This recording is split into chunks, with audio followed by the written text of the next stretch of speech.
गांव के बाहर एक खस्ता हाल घर था जहां कोई भी रहने की जुर्रत नहीं करता था। लोग कहते थे कि वहां रात को एक सियाह साया चहलकदमी करता है। एक रात अली ने हिम्मत बांधी और इस घर की जानिब बढ़ा। उसके दिल की धड़कन तेज हो रही थी, मगर इसकी क्यूरियोसिटी ने उसे आगे बढ़ने पर मजबूर किया। घर के अंदर दाखिल होते ही उसने महसूस किया कि सर्द हवा चल रही है, जैसे कोई इसके पास आ रहा हो। दीवारों पर काली सियाही में कुछ अजीब नक्श व निगार बने हुए थे। अली ने उनका जायजा लिया तो अचानक एक आवाज़ सुनाई दी, यहाँ से मत जाओ।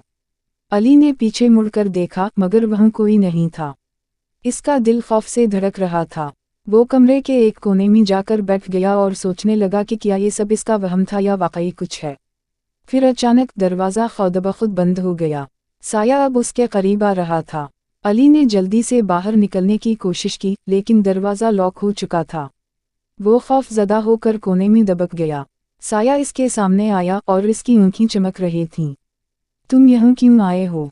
साये की आवाज़ गूंजी। अली ने हिम्मत जुमा की और कहा, मैं सिर्फ हकीकत जानना चाहता था।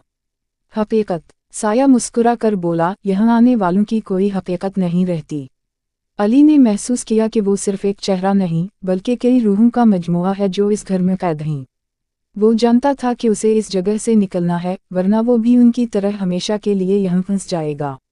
उसने एक आखिरी कोशिश की और साये से पूछा, क्या तुम मुझे छोड़ दोगे? साया कुछ लम्हे खामोश रहा, फिर बोला, सिर्फ एक शर्त पर। अली ने जल्दी से पूछा, कौन सी शर्त? तुम्हें मेरे साथ रहना होगा। अली ने सोचा, ये इसकी ज़िंदगी का सबसे बड़ा फैसला था।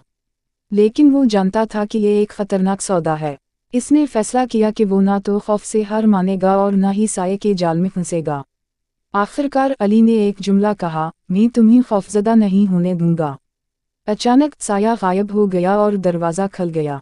अली बाहर भाग गया, मगर उसके दिल में हमेशा के लिए एक खौफ रह गया कि वो कभी इस घर की तरफ वापस ना जाए। वो जानता था कि कुछ चीज़ें हमेशा के लिए सियाह साये की तरह रह जाती हैं और इंसान को इन्हें भूलने की कोशिश करनी चाहिए।